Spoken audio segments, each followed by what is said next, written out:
Happy Thursday, first graders, boys and girls, whoever's watching.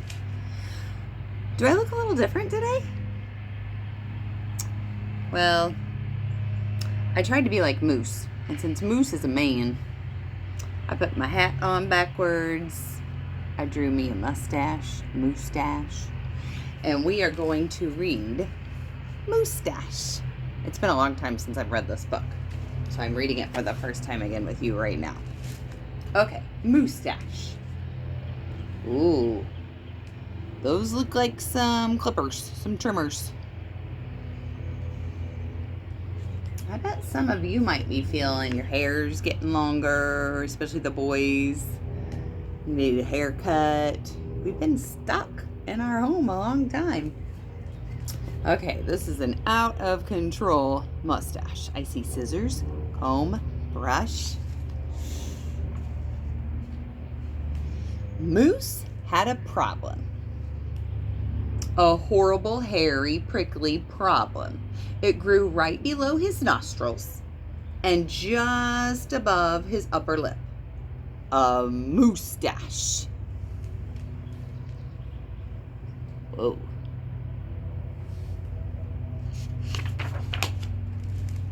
Now, not a few spare hairs or shy little stubble.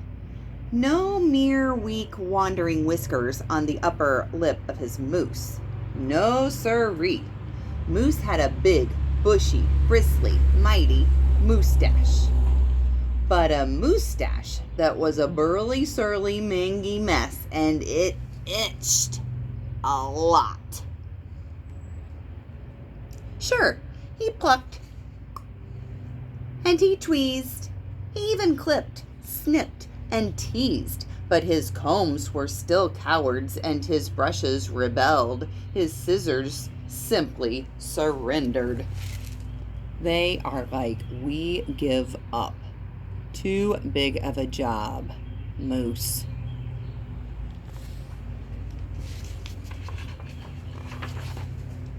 Look at his outfit. Moose was in a frizzy tizzy. The moosetache was completely crimping his style. He was a great hoofer, but he could barely bop and hip-hop with a moosetache going flip-flop. It was getting in his way of his dancing. Good thing mine's not that long. He was a wonderful chef, cook, but he simply could not flambe his souffle with all of those whiskers in his way. I hope I read that word correctly.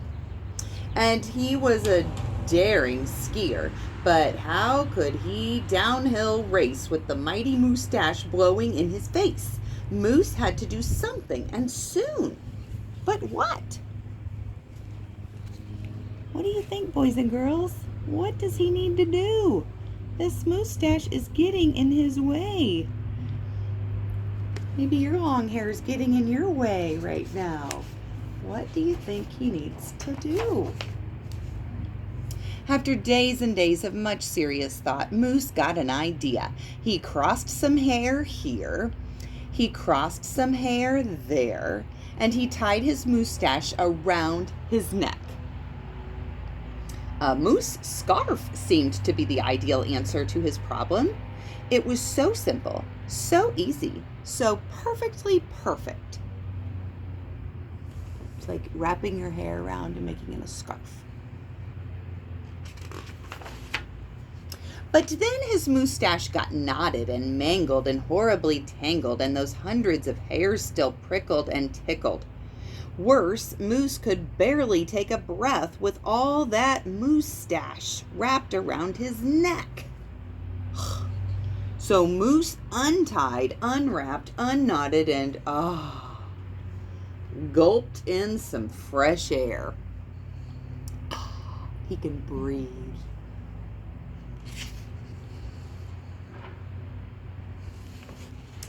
He got another idea.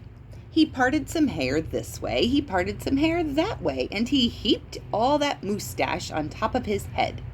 Moustachioed antlers seemed to be the ideal answer to his problem. It was so simple, so easy, so perfectly perfect. Until a squadron of squirrels and one very nosy gopher moved right into the Moose Motel. It's like a nest. They huddled and hoarded, furrowed and burrowed out. Furrowed in, burrowed out. Needless to say, it became quite crowded up there on Moose's head, and heavy and messy. It's a pretty comfortable looking nest for those animals. Hey, so that's not gonna work. Whoa. And very, very noisy. The squirrely chitting and chatting, squeals and squawks woke Moose every morning before the crack of dawn. And that gopher was giving the moose one hairy headache. Moose needed his sleep. He needed his rest. He needed his privacy. Moustachioed antlers? Nuts, said Moose. So he unparted and unpiled, untwisted and untwined, and said, adios to the hairy horns. There they are. In that nest, he's like, adios, which means bye-bye.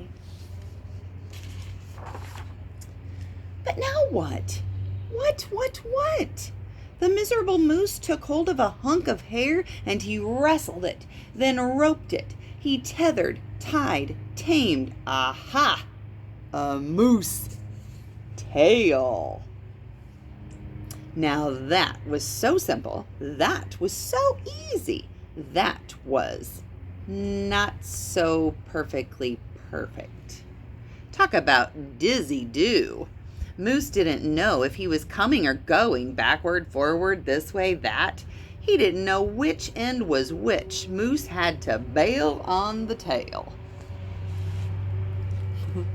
Right there, it's like in the front. Here it's in the back. He doesn't know if it's kind of right in his face. He doesn't know which way he's going. So he had to bail on the tail. Forget that idea. And so he thought and thought and thought some more, but no other idea was a worthy winner. Braids, there's a braid, were a bother. A moustache sweater? Too sweltering. It's so hot. Net? Not. Poor Moose, his problem was truly terrible, unbearable, just downright sad. He felt so alone, he didn't know what else to do. So the braids, nope. Sweater, too hot. Net, not.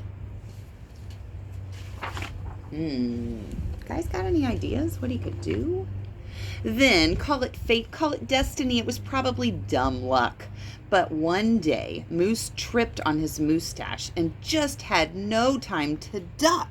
Oomph! Pardon me, they both said as they bumped. Then they blinked and they stared and their hearts went thump-a-thump. Uh-oh.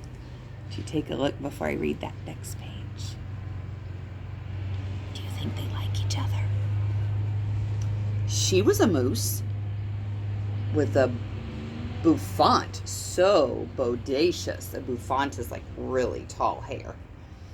So bodacious, outrageous. Well, it was just plain old big. Hair after hair piled higher than high, a skyscraping dew of glorious curls, a tower of swirling twists and twirls. She was simply splendid, stupendous, absolutely superb. Oh, do they look like they could be a matching couple? They have something in common. Of course, Moose had to ask how she did what she did to get such a dew. Miss Moose winked and then whispered, "Just a little glue." So she helped he fearlessly plunge a hoof into a fat pot of the white gooey goop, and carefully, oh so carefully, they glopped and they plopped, they pasted and they pressed, they coaxed and curled every truly unruly wayward whisker. Around and around they tweaked and twirled those horrible hairs until Moose's once mangy mess was now a wondrous winding wave of marvelous Moosetache. Moose gazed in the mirror and smiled a broad, moosey smile. He was so happy, so glad, just giddy with glee. He looked dashing and handsome. Moose gushed, "Is that really me?"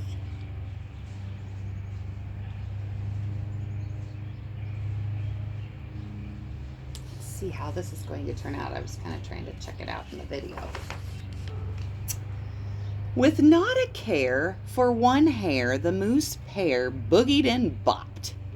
Look how nice his Moosetache looks. It's all curled, and she put some good goop in it, like gel, the glue. They skied downhill, and look at it now. It's not even in his eyes. It's not even in his face. Even uphill. And their cooking was hot, hot, hot. It's all out of the way. It's all styled so nicely. Kind of like mine. Oh, they're getting married.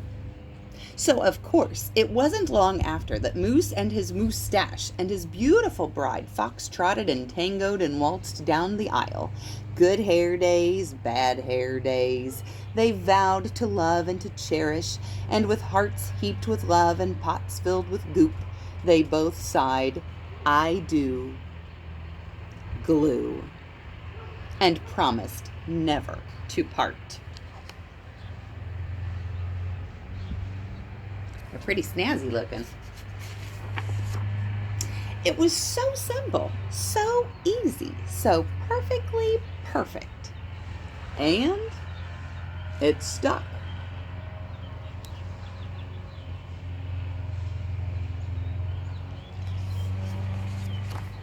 That was fun and silly. Moosetache. Tomorrow is Friday. It's our class Zoom day. I will see you all on our class Zoom at 2 o'clock. I can't wait to see your faces, your smiling faces. I miss you all so much. And I will also have another book tomorrow on Friday. It is going to be in the 80s tomorrow. It's going to be hot, so make sure you get outside and enjoy the sunshine. I will see you tomorrow. Bye-bye.